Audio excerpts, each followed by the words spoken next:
On va parler aujourd'hui de la fusillade de Virginia Tech. Il faut que je redescende un peu, c'est un sujet que j'avais énormément envie de faire. Cho Seung-hui, je vais d'abord vous présenter son enfance, etc. Ensuite, on parlera de la fusillade. Alors, il est né le 18 janvier 1984 en Corée du Sud et est mort le 16 avril 2007 à Blacksburg, dans l'État de Virginie. Alors, c'est l'unique responsable de la fusillade de Virginia Tech, dans laquelle de nombreuses personnes ont trouvé la mort. Et c'est à l'âge de 8 ans qu'il émigre aux États-Unis avec ses parents.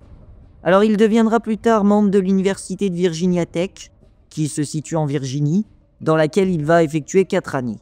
Selon ses camarades, justement, Cho effectuait sa dernière année d'études pour obtenir un major en langue anglaise. C'était un résident légal et permanent aux États-Unis, il avait la nationalité. Il vivait dans une petite commune située à 50 km de la capitale, donc Washington DC. Ses parents dirigeaient tous deux à l'époque une laverie et sa sœur était déjà diplômée de l'université de Princeton, une université qui se situe dans le New Jersey. Selon plusieurs docteurs du département de la psychiatrie de New York, il semblait être affecté par une substance toxique qui aurait pu augmenter chez lui les risques de développement de symptômes schizophréniques. Et donc en raison sur la loi de la confidentialité, Virginia Tech n'était pas au courant de ce diagnostic et on lui a donc accordé une chambre dans un dortoir de l'université.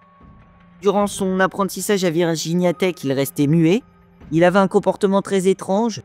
Il paraissait à la fois renfermé et suicidaire, n'avait presque pas d'amis et sera plus tard jugé comme étant atteint d'un trouble de la parole, une maladie qui s'appelle le mutisme, qui l'empêchait de s'intégrer.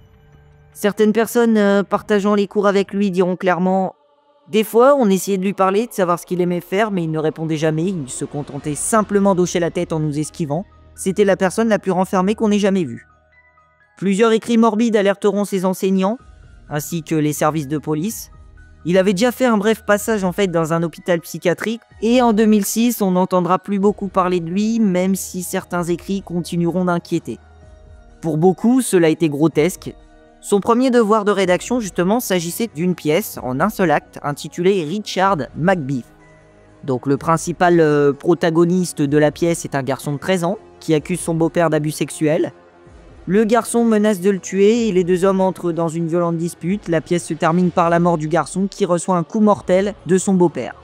La première pièce, on remarquera qu'elle montre une certaine rage, mais la deuxième, plutôt une extrême frustration.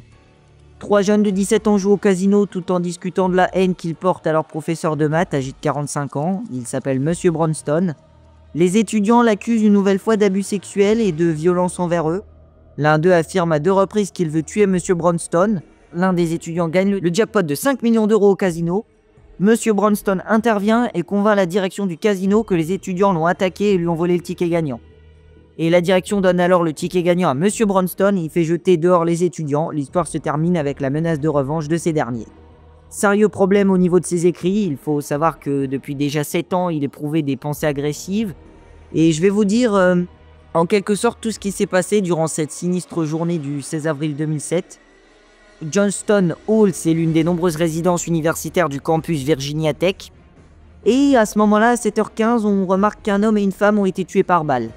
À partir de 7h15, le tueur réalise des extraits vidéo qui feront le tour de la planète et se rend au bureau de poste pour l'envoyer à la chaîne de télévision NBC. NBC News, qui est l'une des chaînes de télévision américaines les plus connues. 7h30, les 2 blessés sont transportés à l'hôpital le plus proche du campus.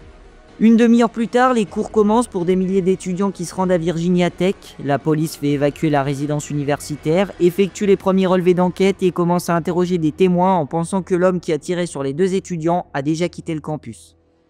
9h26, les premiers tirs ont lieu dans le bâtiment Norris Hall. Le bâtiment abrite des salles de classe en ingénierie. Vers 9h30, des étudiants présents dans le Norris Hall signalent de nombreux coups de feu.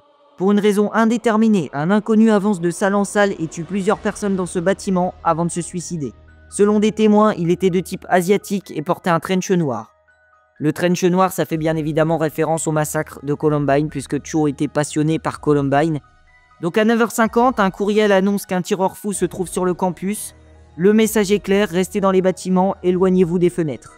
10h16, un nouveau courriel annonce l'annulation de tous les cours qui demande à ceux qui sont dans le campus de s'enfermer et à ceux qui sont à l'extérieur de ne pas y rentrer. 10h52, une annonce retentit, il y a plusieurs victimes dans le bâtiment Norris Hall, un tireur a été arrêté, la police en recherche un deuxième. Les entrées du campus sont fermées, en réalité Cho est encore à l'intérieur, il s'est suicidé après 11 minutes. Le bilan est totalement affreux. La mort de 32 innocents, dont 5 professeurs, dans un campus. De plus, l'identité du tireur sera confirmée, puisqu'il a envoyé des documents vidéo à la chaîne de télévision américaine NBC News, ainsi qu'une photographie de lui armé entre les deux fusillades. Celle du matin dans laquelle il avait fait 2 morts et celle du bâtiment Norris Hall dans laquelle il en fera 30 autres. Faut savoir qu'il avait cadenassé les issues et donc ça a retardé les policiers. On aurait pu intervenir entre les 2 fusillades, on ne savait pas que le tireur allait récidiver puisqu'il y a une fusillade le matin qui a fait 2 morts. L'identité de sa première victime, on n'est pas au courant de pourquoi il a tué cette personne, il ne la connaissait même pas. La deuxième victime qui était un homme, on ne sait pas non plus, c'est juste parce qu'il est venu à la rescousse de la première victime. Peut-être un crime passionnel, rien n'a été prouvé. Peut-être qu'il était amoureux d'une fille qui ne l'aimait pas. Je vais vous dire ses propos sans les déformer, je vais vous dire ce qu'il a dit, mot pour mot. J'aurais tout fait pour que ce jour n'arrive jamais, mais vous ne m'avez pas laissé le choix. Vous m'avez poussé dans mes derniers retranchements, maintenant vous avez du sang sur les mains qui ne partira jamais. Après ce terrible carnage, de nombreux enterrements auront lieu un peu partout dans le monde. Il sera déterminé que plusieurs des victimes venaient du Canada, d'Israël, de Géorgie ou encore d'Égypte. La famille du tireur est désolée et s'excuse auprès des proches des victimes et ils n'y sont pour rien. Aucun membre de sa famille de toute façon n'aurait pu soupçonner qu'il pouvait être capable d'une telle violence. Donc ainsi, 8 ans presque jour pour jour après la fusillade de Columbine en 1999, le massacre de Virginia Tech. Voilà, je vous ai résumé le massacre en plusieurs étapes. Je vous ai résumé l'enfance, le tireur. Donc je vous laisse, c'était Hughes. Je vous dis pas au revoir, je vous dis ciao. À plus tout le monde.